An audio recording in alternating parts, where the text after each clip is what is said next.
I've got the New South Wales Senator representing the Liberal Party, Hollie Hughes, on the line. Welcome to TNT, Hollie. Afternoon, Smithy. How are we? I'm doing very, very well. You'll be celebrating Australia Day like a true Australian, no doubt. Absolutely, I will be. And I'll be making sure that my office hasn't distributed every single fabric flag we had in there because I'll be flying one off my balcony. Excellent. That is someone who is proud to be an Australian. It's a pity our sporting organisations and a few of our Oh, multinational retailers weren't as proud. disgusting. Absolutely Yeah, it is. disgusting. It is. Now, the government is using some very selective language at the moment, and no doubt you're able to decode what they're saying. They're still committed to the stage 3 tax cuts, they say, for middle and higher income earners. They won't use the word promise, instead hmm saying they are still committed. Are they weaseling out of this? Well, I think what's become even more obvious today is they've started the drops about the 180,000 rather than 200,000 that might get the tax relief under stage 3. It's actually, it is up there with Julia Gillard. There won't be a carbon tax under a government IB. That is exactly what they are doing here. I think it's over 70 times that Albanese is committed to the stage 3 tax cuts. They were doing that last year as the Senate was wrapping up for the year. And the fact that they are trying to weasel out of it now, I am sure there will be some cooler heads in Labor who are saying to them, don't mess around with this, because before a by-election will obviously be problematic, because it just shows how dishonest they are.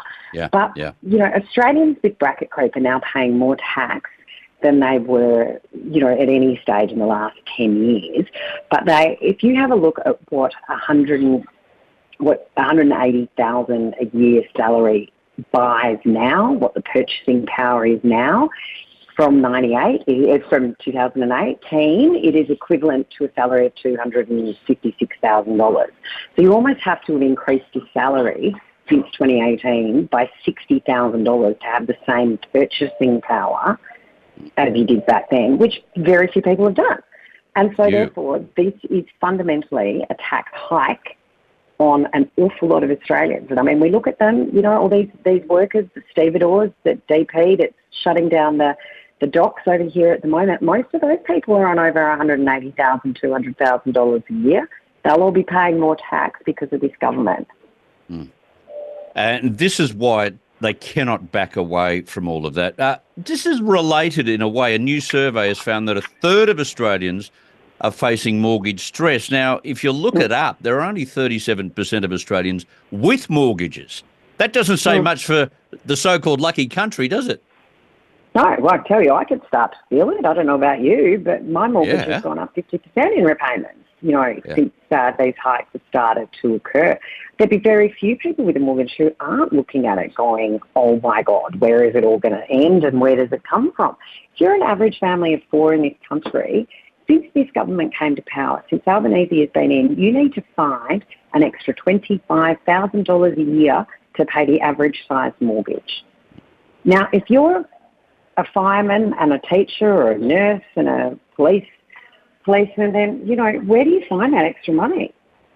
It's not that easy to just go and find, because that's after tax, and of course that won't be coming down anytime soon. That's an awful lot of money for you to find. So there's a lot of people who I think are staring down the barrel of this year.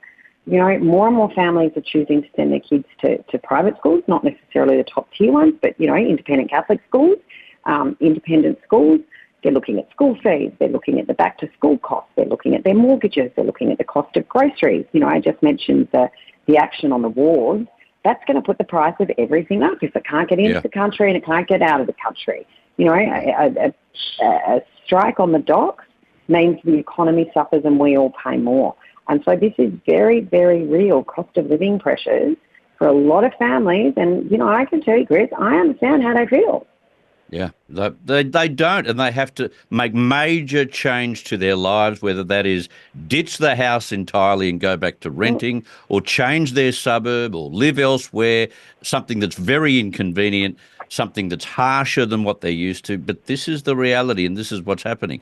Now, there's plenty of speculation in the United States about what Donald Trump might do with the trilateral nuclear submarine agreement, AUKUS, if he wins the presidency again. Former Prime Minister and one of the architects of the pact, Scott Morrison, says today it can survive Trump. You'd hope that AUKUS would survive. I don't know. The onus is on the Labor government to keep it alive, isn't it? Yeah, well, I'm actually more concerned whether our relationships with the United States will survive Albanese and Miles, etc. We've got a situation which is just unprecedented, that we've been asked to send a ship to the Red Sea, and we have not done it. We have, we work in partnership with our long-term allies. We support each other. And the thing with Trump is that he doesn't put up kindly or look too kindly on those that like to coast on coattails. And, True. Our performance since this Albanese government's come in, we've sent a couple of personnel over to the Red Sea conflict. Our Prime Minister hasn't even gone to Israel when significant other world leaders have. It took Penny Wong how long to get there, over 100 days, and didn't visit the actual massacre site. We've got our Home Affairs Minister hasn't yet declared October 7th a terrorist attack. These guys are who are at risk, and not only of our relationships with the US, these guys are putting our relationships across the globe at risk, because they're all talk, no action.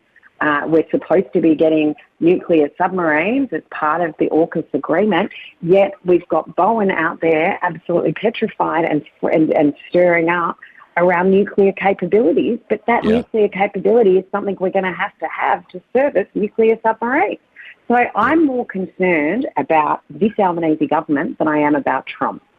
He's a pragmatist. Yeah. Do I agree with everything he says? No. Am I a bit of a Nikki Haley fan and have been for a long time?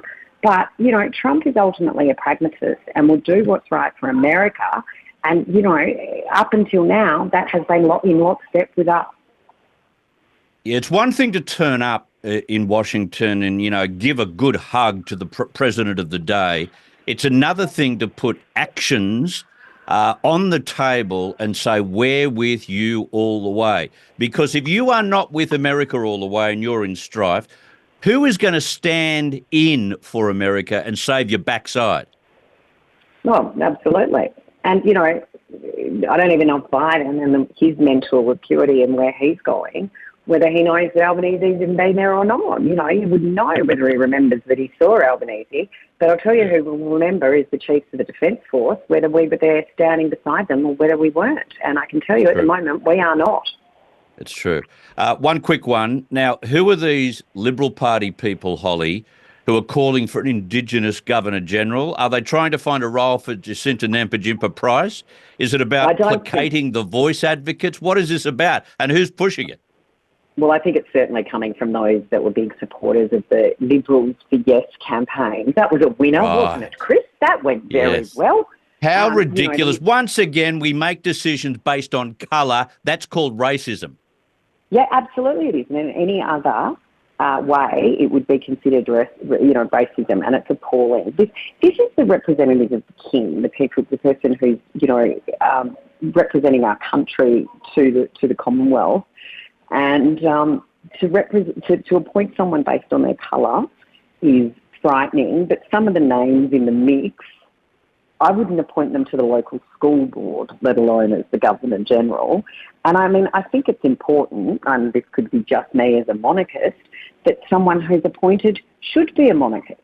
I noticed, they may have mentioned Noel Pearson. No one's mentioned Warren Mundine. It's the left-wing activists that are being promoted who've all done very well for themselves out of an Aboriginal industry. And you can just imagine the smart and the trough if they got near the Governor-General's gig. If you are one of the heads of state in a monarchist system, why would you not elect someone who appreciated that system? To think that you would get someone from outside is traitorous, is not practical, it's not pragmatic, and it's a stupid idea. And to suggest we need someone who has dark skin is even worse. I just don't get it. I'll let you get back to what you have to do. Where have I caught you right now, by the way? Oh, do I tell the truth at this point in time? Okay, let me just think. Do I tell the truth? You could tell a version of the truth. I have just finished having my hair done, hence why there is no... In fact, There could have been video, but I didn't have access to the gear still because I'm still in the salon. But I have had the hair rectified after letting all of those things slide over the Christmas break. So it shows how committed you are to have your views heard. We love that. Don't be silly. It's good. I'm a natural blonde again, Chris. You'll be pleased. I love your dedication to the cause. Blonde. Thank you. All right, darling. You have a good week. Will do. Happy Australia Day in advance. Thank you. And to you and to your listeners. All right, there you go, Hollie Hughes. We've caught her getting her hair done. Like, seriously, that is dedication. I appreciate that.